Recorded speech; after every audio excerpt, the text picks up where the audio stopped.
கம்மலம் திருவாக்கும் செய்கருமம் கைகோட்டும் செஞ்சொல் பெருவாக்கும் பீடும் பெருக்கும் உருவாக்கும் ஆதலால் வானோரும் ஆனை முகத்தானை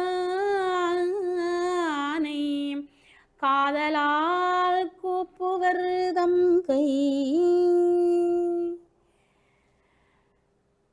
எல்லாம் வல்ல தில்லைக்கூத்த பெருமானையும் சிவகாமி தாயாரையும் அடியேனுடைய உள்ளக்கமலத்திலே இருத்தி குலகுருநாதராம் செல்லத்துறை சுவாமிகளையும் குலதெய்வமாம் வேட்பெருமானையும் ஈழமண்டலத்திலே நமக்கெல்லாம் நல்லருள் ஞானத்தை காட்டிக் கொண்டிருக்கக்கூடிய சித்தர் பெருமக்கள் அத்துணை பேருடைய பாத கமலங்களையும் பணிந்து ஏத்தி ஆன்மீகம் அறிவோம் ஓம் தொலைக்காட்சி நிகழ்வின் வாயிலாக அரிய அற்புதமான ஆன்மீக செய்திகளை எல்லாம் கேட்டுக்கொண்டிருக்கக்கூடிய சிவனேய செல்வர்கள் அத்துணை பேரையும் பணிந்து இன்றைய இந்த நல்ல நாளிலே ஆன்மீகம் அறிவோம் நிகழ்வின் வாயிலாக திரு ஐயாற்றிலே எழுந்தருளி இருக்கக்கூடிய பெருமானுடைய மூர்த்தி தல விசேடனங்களையும் பெருமைகளையும் பற்றி தொடர்ச்சியாக நாங்கள் சிந்தித்துக் கொண்டிருக்கின்றோம். அந்த வகையிலே கடந்த பதிவில் நாங்கள் இந்த ஐயாரப்பர் பெருமானுடைய திருத்தலத்திலே எழுந்தருளி இருக்கக்கூடிய ஆட்கொண்டாரை பற்றியும் சிந்தித்திருந்தோம். அந்த ஆட்கொண்டார் என்ற பெயர் ஏன் வந்தது? அதாவது அடியேன் குறிப்பிட்டிருந்தேன், காலனை காலால் உதைத்த பெருமான் அங்கே கால சம்ஹார மூர்த்தியாக அமிர்தகடேஸ்வரர் ஆலயத்திலே அமிர்தகடேஸ்வரர் ஆலயத்திலே பெருமான் அருள் செய்கின்றான். அதாவது கால சம்ஹார மூர்த்தி என்றால் இயமனை தன்னுடைய திருக்காலினாலே உதைத்து மார்க்கண்டேயருக்கு நீடிய வாழ்வளித்த பெருமான் காலசம்ஹார மூர்த்தியாக திருக்கடையூரிலே அருள் செய்ய ஐயாரப்பரிலே ஆட்கொண்டாராக இயமனை எதிர்த்த அந்த பெருமான் யாருக்காக அந்த காலனை எதிர்த்தார் என்கின்ற நல்ல செய்தியை சிந்தித்துவிட்டு இந்த ஐயாரப்பரிலே வாழ்ந்த ஆதிசைவர்களுடைய விடயத்துக்கு செல்லலாம் என நினைக்கின்றேன். இந்த ஐயாரப்பர் திருக்கோயில் சூளமைவிலே வாழ்ந்து வந்த கௌதமி தீரவாசி சுசரீதன் என்கின்ற ஒரு அடியவர் ஐயாரப்பர் பெருமான் மீது ஆறாத அன்பின் மிகுதி கொண்டு சிவபக்தியோடு வழிபாடு செய்கின்ற ஒரு அடியவர் கௌதமி தீரவாசி சுசரீதன். இந்த அடியவருடைய அன்புக்கும் கருணைக்கும் பாத்திரமாகிய பெருமான் அவரை சோதித்து அவருக்கு நல்வாழ்வு அருள விளைகின்றான். அதன் பயனாக இந்த அந்தனை சிறுவனுக்கு தாயும் தந்தையும் இறந்து விடுகிறார்கள். அவர்களை இழந்த தவிப்பினாலே அந்த வருத்தம் தாங்க முடியாமல் அந்த ஊரை விட்டு அருகிலே இருக்கக்கூடிய திருப்பழனம் என்கின்ற அந்த திருத்தலத்தை அடைந்து அங்கே சற்று காலம் இருந்துவிட்டு வரலாம் என்று. இந்த மனோநிலை தெய்வ நிலையிலே இருக்கக்கூடியவர்களுக்கு மட்டுமல்ல, தெய்வங்களுக்குமே உள்ள விஷயம். ஏனென்றால் காஞ்சி புராணத்திலே அரம்பலத்த நாயையாக காமாட்சி அம்மை காஞ்சியிலே வந்து தவம் செய்து பெருமானோடு இணைந்து திருக்கல்யாணம் நடந்த பிறகு அம்மை கூட, அந்த சக்தியானவள் கூட சொன்னாலாம், திரு கைலாயத்தை விட சிறந்தது எனக்கு மிகுந்தது, என்னுடைய வாழ்வை எனக்கு மீட்டு தந்தது, என்னுடைய மனதுக்கு நிம்மதியை தந்தது எது என்று கேட்டால் காஞ்சி மாநகரம். சிந்தித்து பாருங்கள், திரு கைலாயத்தை விடவும் சிறந்தது காஞ்சி மாநகரம் என்று அம்மை மொழிந்து, நாங்கள் இங்கேயே இருப்போம், அங்கு செல்ல வேண்டாம், அங்கிருக்கும் போதுதான் எனக்கு அறியாமை விளைந்து நான் அந்த பாவச் செயலை செய்தேன், ஆகவே அங்கு இருக்கும் பொழுது அந்த பாவச் செயலை செய்துதான் என்னுடைய மேனி கருநிறமாக மாறி அலங்கோலமாகி அறிவுளந்தேன். ஆகையினாலே நல்ல அறிவு கைவரப் பெற்ற இந்த புண்ணிய பூமியிலேயே யாம் இருந்து அருள் செய்வோம் என்று அம்பிகையானவள் இறைவரிடத்திலே வேண்டினாளாம். அதுபோலதான் சாதாரண மானுடர்களாகிய நமக்கும் ஒரு மன உணர்ச்சி ஏற்படும். எப்படி என்றால், நாங்கள் நெடுக துன்பப்பட்டு கொண்டிருக்கின்ற ஒரு இடத்திலே இருந்து சற்று விலகி வேறு ஒரு இடத்துக்கு சென்று இருந்தால் கொஞ்சம் மன அமைதி கிடைக்கும் என்று எண்ணுவது மனித இயல்பு. அதுபோலதான் இந்த சுசரீதன் என்கின்ற அந்தன சிறுவன் என்ன செய்கிறான் என்றால், தன்னுடைய தாயும் தந்தையையும் இழந்தவுடன் சகோதரங்கள் யாரும் இல்லை, உற்றார் உறவினர்களுடைய ஆறுதல் இல்லை, தனித்து போய் இருந்த அந்த சிறுவனுக்கு மன ஆறுதல் தேடுவதற்காக அவன் தான் பிறந்த அந்த தந்தை தாயோடு வாழ்ந்த அந்த ஊரையே விட்டு அருகிலே இருக்கக்கூடிய திருப்பலனத்துக்கு சென்று அங்கே சில காலம் வசிப்பம் என்று அங்கே போகிறான். அங்கேதான் இறைவன் அவனுக்கு அந்த நல்ல ஞானத்தை அருள விளைகின்றார். சரி, திருப்பலனத்துக்கு சென்ற அந்த சிறுவனை அங்கே போய் சில நாள் தங்கி இருக்கின்ற பொழுது தல யாத்திரையாக போகிறான். போய் தங்கி இருக்கின்றான். அந்த போய் தங்கி இருந்த அன்றிரவே கனவிலே தோன்றி யமதேவன் என்ன சொல்லுகிறார் என்றால், இன்றையில இருந்து 5ஆம் நாள் நீ மரணமடைந்து விடுவாய் என்று சொல்லுகிறான். பட்டகாலிலே படும் கட்டகுடியே கடும் என்பார்கள். அதுபோல ஏற்கனவே தந்தை தாயை இழந்து தவித்துக் கொண்டிருந்த அந்த சிறுவனுக்கு யமதேவன் போய் இப்படி சொல்லலாமா? இது நீதியா, நியாயமா? அந்த குழந்தையினிடத்திலே போய் கனவிலே இப்படி கூறுகின்ற பொழுது மனமிக நொந்து வாடிய அந்த சிறுவன், இது என்ன ஐயனே சோதனை என்று எண்ணி அந்த சிறு பராயத்திலேயே அவன் மனம் நொந்தாலும் மனம் வாடினாலும் அவன் ஆரை தஞ்சம் என்று அடைந்தான் என்றால் ஐயாரப்பரை தஞ்சம் என நினைத்தான்.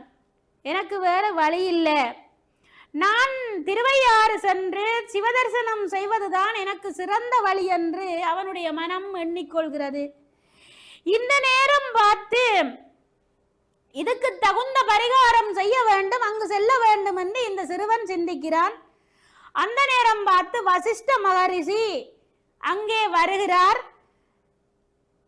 அந்த வசிஷ்ட மகரிஷி என்ன செய்கிறார் என்று சொன்னால், சிவதரிசனத்தை காண்பதற்கும் அவனுடைய அருளை பெறுவதற்கும் அந்த சிறுவனுக்கு என்ன உபாயம் என்பதை சொல்லிக் கொடுக்கிறார். அதாவது பஞ்சாக்கர யவம் முதலியன செய்து வந்தால் இந்த யமன் சொல்லியபடி 5ஆம் நாள் உனக்கு அந்த மரண பயம் நீங்கிவிடும், அந்த மரணம் நிகழாது, நீ எம்பெருமானால் காப்பாற்றப்படுவாய் என்று வசிஷ்ட மகரிஷி சொல்லுகிறார். இதை கேட்டுக்கொண்டு அந்த சிறுவன் என்ன செய்கிறான் என்றால், தெற்கு கோபுர வாயிலிலே போயிருந்து, அந்த தெற்கு வாயில் என்றாலே சொல்லுவார்கள் யமனுடைய வாயிலண்டு. அப்ப அதுக்கு பொருத்தமாக இங்கே இந்த கதை அம்சம் அமைந்திருக்கிறதை நாங்கள் சிந்திக்கலாம். இந்த தெற்கு கோபுர வாயிலிலே போயிருந்து எம்பெருமானை மனமொழிமைகளினாலே திரிகரண சுத்தியோடு சித்தமெல்லாம் சிவமயம் என்ற நிலையிலே இந்த சிறுவன் பஞ்சாக்கர யவத்தை செய்தபடி இருக்கின்றான். 5ஆம் நாள் நிறைவடைகிறது. இந்த சிறுவன் முன் யமதேவன் தோன்றுகிறார். இப்படி தோன்றுகிற பொழுது இந்த நேரத்திலே இந்த வசிஷ்ட முனிவர் என்ன செய்கிறார் என்றால், இந்த பாலகனையும் எம்பெருமானை நோக்கி பஞ்சாக்கரத்தை யவிக்க சொல்லிவிட்டு தானும் ஆழ்ந்த தியானத்திலே இந்த பாலகனுக்காக பெருமானிடத்திலே வேண்டி தியானம் இருந்து கொண்டிருக்கிறார். இந்த நேரம் பார்த்து அங்கே 5ஆம் நாள் நிறைவிலே யமதேவன் தோன்றுகிறான். அந்த நேரம் பார்த்து பெருமான் அந்த பாலகனுடைய தவத்துக்கு இறங்கி மனமகிழ்ந்து துவார பாலகரிடத்திலே, ஐயாரப்பர் கோயிலிலே காவல் காத்து கொண்டிருக்கக்கூடிய நாங்கள் எல்லாம் துவார பாலகரை சர்வசாதாரணமாக எண்ணி விடுவதுண்டு. எவருமே ஆலயத்துக்கு செல்லுகின்ற பொழுது துவார பாலகர்களிடத்திலே மனதால கூட அனுமதி கேட்டு உள்ள போறே இல்லை. ஏதோ காட்டவா வீட்டை போன்ற மாதிரி கோயிலுக்குள்ள காலங்கழுவுறையில கையங்கழுவுறையில என்ற மாதிரி தான் இன்றைக்கு நிறைய பேர் கோயிலுக்குள்ள வடிவா நாங்கள் எங்களை பூசி புணர்த்தி கடையில விற்கிற அத்தனை வாசன திரவியங்களையும் வேண்டி குளிக்கிறோமோ இல்லையோ அதெல்லாம் பூசிக்கொண்டு காலங்கழுவாட்டி பரவாயில்ல கோயிலெல்லாம் உள்ளுக்குள்ள போய் பார்க்க வேண்டியதெல்லாம் பார்த்து போட்டு வருவோம். ஆனால் மிக மிக நாங்கள் செய்கின்ற மகா பாவங்கள்ல ஒன்று கால் கழுவாம கோயிலுக்குள்ள செல்றது. எங்கட வீட்டு கோயிலின் வீதியில தானே கிடக்குது. வீட்டில இருந்து நான் வீதியை கடந்து கோயிலுக்குள்ள போற கிடையாது, நான் என் கால் கழுவோணும் என்று நினைப்பவர்களும் உண்டு. நிச்சயமாக கால் கழுவித்தான் ஆலயத்துக்குள்ளே செல்ல வேண்டும். அதற்காகத்தான் ஆலயத்தினுடைய கோபுர வாயிலிலே இந்த சுட்டு விரலை இவ்வாறு காட்டியபடி துவாரபாலகர் ஒருவர் நிற்க, மற்றவர் உள்ளே செல்லன்றவாறு இப்படி கையை காட்டியவாறு நிற்பார். சில ஆலயங்களிலே இரண்டு புறமும் நிறுத்தியபடி நிற்பார்கள். அப்ப இதன் அர்த்தம் என்னவென்றால் அவர்களிடம் நாங்கள் அனுமதி பெற்று உள்ளே செல்ல வேண்டும். இந்த ஐயாரப்பர் கோயிலே இருக்கக்கூடிய இந்த துவாரபாலகர் பெருமானிடத்திலே ரொம்பெருமான் ஆணை பிறப்பிக்கிறார், இந்த பாலகனை சென்று காப்பாற்று. யமன் வந்து நிற்கிறான், அவனிடத்திலே இருந்து இந்த உயிரை கொண்டு போகாதபடி இந்த பாலகனை காப்பாற்று. எம்பெருமான் ஆணையிட்டால் யார் மறுக்க முடியும்? உடனடியாக துவாரபாலகர் அங்கே தோன்றுகிறார். அங்கே தோன்றி அந்த யமதேவனோடு போரிட்டு யமனிடத்திலே இருந்து பாலகனை காப்பாற்றுகிறார். பாலகனை காப்பாற்றிய பிறகு எம்பெருமான் என்ன செய்கிறார் என்றால், தெற்கு வாயிலின் மேற்புறம், அதாவது தெற்கு கோபுர வாயிலின் மேலே காட்சி கொடுக்கிறார். அந்த சிறுவனுக்கு காட்சி கொடுத்து சுசரீதனை பார்த்து என்ன சொல்லுகிறார் என்றால், இல்லறத்திலே இருந்து மகப்பேறு அடைந்து மகப்பேறு அடைந்து முத்தையும் அடைக என்று பெருமான் ஆசி கொடுக்கிறார். இல்லறத்திலே இருந்து மகப்பேரடைந்து முத்தி அடைவாய் என்று பெருமான் அந்த தெற்கு கோபுர வாயிலின் மேல் தளத்திலே காட்சி கொடுத்து அந்த சிறுவனுக்கு ஆசி வழங்குகின்றார்.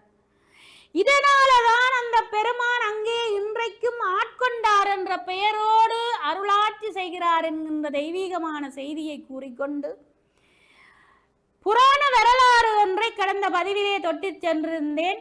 என்னவென்றால், அங்கே வாழ்ந்து வந்த ஆதிசைவர்களிலே 24 பேரில் ஒருவர் காசிக்கு யாத்திரை சென்றார் என்றும், அவருடைய நிலபுலங்களை எல்லாம் அங்கே இருந்தவர்கள் பேராசை மிகுதியினாலே அபகரித்து விட்டு அவருடைய மனைவியையும் மகனையும் ஒரு பொருட்டாகவே நினைக்காமல் அவர்களை கலங்கும்படி செய்தார்கள் என்று சுட்டியிருந்தேன்.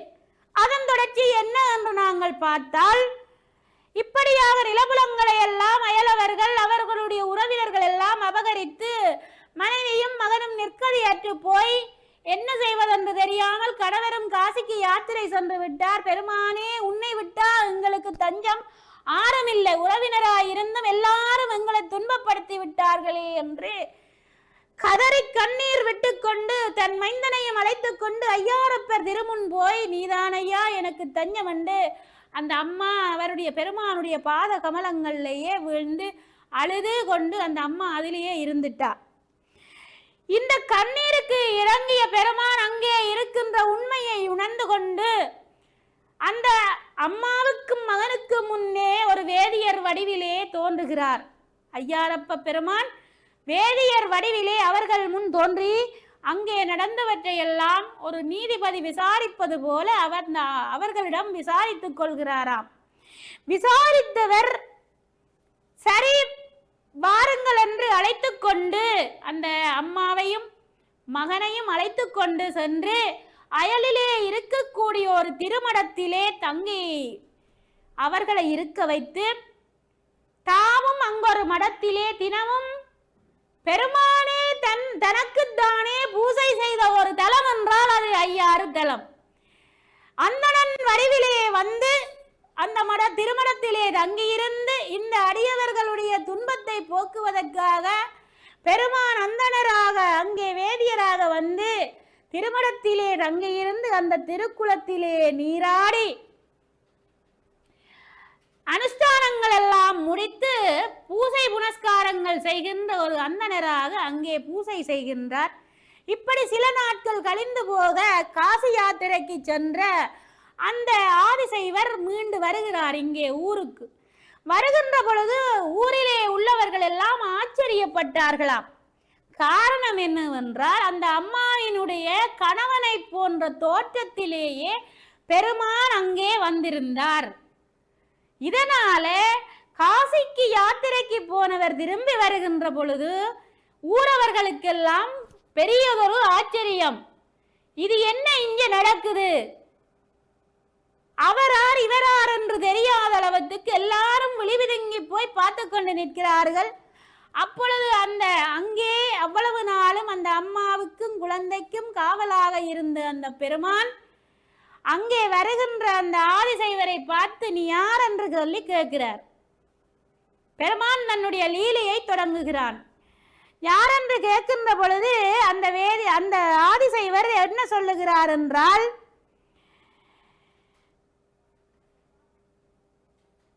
யான் எம்பெருமானை விதிமுறைப்படி அனுஷ்டானம் பார்த்து நீராடி நாளும் பொழுதும் அர்ச்சிக்கின்ற அர்ச்சகர், இங்கே பூஜை செய்கின்ற ஆதிசைவன் நான் என்று சொல்லி பணிவோடும் பண்போடும் அந்த வேதியர் திருமுன்னிலையிலே கைகூப்பி வணங்கி சொல்லுகிறார். இப்படி சொன்ன உடனே பெருமான் சரி அங்கே நடந்திருக்கக்கூடிய பிரச்சனைகளை எல்லாவற்றையும் எல்லோர் முன்னிலையிலும் விசாரிக்கின்றார். அந்த அயலவர்கள் எல்லோர் முன்னிலையிலையும் அந்த நிலவலங்களுக்குரிய பத்திரங்களை கொண்டு வர சொல்லி பெருமான் அங்கே ஒரு நீதிபதியாக செயற்படுகின்றார். பாருங்கள், ஒரு தன் மீது கருணையும் அன்பும் கொண்ட அடியவர்களுக்காக பெருமான் என்னவெல்லாம் செய்கிறான் என்று. உங்களுடைய பத்திரங்களை எல்லாம் கொண்டு வாருங்கள் என்று சொல்லுகிற பொழுது அங்கே எல்லோரும் பத்திரங்களை கொண்டு வருகின்ற பொழுது பொய்யான பத்திரங்களுக்கும் உண்மையான பத்திரங்களுக்கும் உரிய அடையாளத்தை கண்டு பார்த்தால் இங்கே வேதியர் வடிவிலே வந்த பெருமான் அந்த மூல பத்திரத்தை, அதாவது இந்த கதையை நாங்கள் எங்கே ஒப்பிட்டு பார்க்கலாம் என்றா, சுந்தரருடைய திருக்கல்யாணத்திலே மூல ஓலையை கொண்டு வா என்று சொல்லி வேண்டி சுந்தரர் கிழிச்சு எறிஞ்ச பொழுதும் பெருமான் மூல ஓலையை தூக்கி காட்டினான். நீ எனக்கு வழி வழி அடிமை அடிமை, நீ மறந்து போய் இருக்கிறதுக்கு நான் ஒன்றும் செய்யலாதப்பா, நீ நினைவுபடுத்த சொன்ன தக்க நேரத்தில் வந்தன் நினைவுபடுத்தின என்றது போல இங்கே என்ன நடக்குது என்றால், இந்த நிலபுலங்களுக்கு சொந்தக்காரனாகிய மகா சங்காரகாரனாகிய பெருமான், ஆக்கவும் அழிக்கவும் வல்ல பெருமான் என்ன செய்கிறான் என்றால், மூல பத்திரத்தை தான் வைத்துக்கொண்டு அந்த அந்தணரிடத்திலே இருந்து ஆதிசைவரிடத்திலே இருந்து உன்னுடைய நிலபுலத்துக்குரிய பத்திரத்தை கொண்டு வா என்று கேட்கிற பொழுது உறவினர்கள் பொய்யாக வைத்திருந்த பத்திரமும் அந்த ஆதிசைவர் வைத்திருந்த பத்திரமும் கொண்டு வரப்படுகிறது. மூலபத்திரம் பெருமானிடத்திலே இருக்கிறது. எல்லாத்தையும் அங்கிருந்தவர்கள் ஒப்பிட்டு பார்த்தால் பெருமானிடத்தில் கையிலே இருந்த மூலபத்திரத்தில் இருக்கக்கூடிய கையொப்பமும் அந்த காசிக்கு யாத்திரை சென்றிருந்த ஆதிசைவருடைய கையிலே இருந்த பத்திரத்திலேயும் இருக்கக்கூடிய கையொப்பங்கள் சரியாக ஒன்றாக நேர்த்தியாக இருந்தன. இதை கண்டு ஆச்சரியப்பட்ட எல்லோர்களும் அதிசயிக்கும்படி இந்த ஆதிசைவனுக்கே இந்த நிலபுலம் உரித்துடையது என்று பெருமான் நீதி வழங்கி அவர்களுக்கு நல்வாழ்வு அருளி மகிழ்ச்சி கடலில் ஆழ்த்தினார் என்கின்ற அற்புதமான ஒரு புராண வரலாறு செய்தியுண்டு. அத்தகைய சிறப்பும் அருமையும் பெருமையும் பொருந்தியது இந்த திருவையாறு தலம் என்றால் நாங்கள் எள்ளளவேனும் ஐயமுறாமல் எம்முடைய இந்த வாழ்நாளில் நாம் எடுத்த பிறவியில் ஒரு முறையேனும் அந்த பெருமானை சென்று இந்த அற்புதங்களை எல்லாம் கண்ணார கண்டு அந்த பெருமானை சிந்தித்து தரிசிக்க வேண்டும். அந்த காவிரி ஆற்றிலும் சூரிய புஷ்கரணியிலும் ஒரு முறையேனும் அந்த துளி நீரை எம்முடைய சிரசிலே தெளித்து எம்முடைய பாவங்கள் வல்வினைகள் போக பெருமானை வழிபாடு ஆற்றி உய்ய வேண்டும் என்று எல்லாம் வல்ல ஐயாரப்பர் பெருமானை வேண்டி நாளைய தினம் நடைபெற இருக்கின்ற ஆடி அமாவாசை நாளிலே அப்பர் பெருமானுடைய கைலையங்கிரி காட்சி மகோற்சவமானது மிக அற்புதமாக எம்பெருமானுடைய சன்னிதானத்திலே அந்த சூரிய புஷ்கரணி தீர்த்தக்கரையிலே நிகழ இருக்கின்றது. அப்பெருமானை மனமொழிமைகளினாலே பணிந்து வணங்கி அமைகின்றேன். இன்பமே சூழ்க, எல்லோரும் வாழ்க. உலகெல்லாம் உணர்ந்து ஓதுதற்கரியவன் நிலவுலாவிய நீர்மலிவேணியன் அழகில் சோதியன் அம்பலத்து ஆடுவான் மலர் சிலம்பு அடி வாழ்த்தி வணங்குவாம்.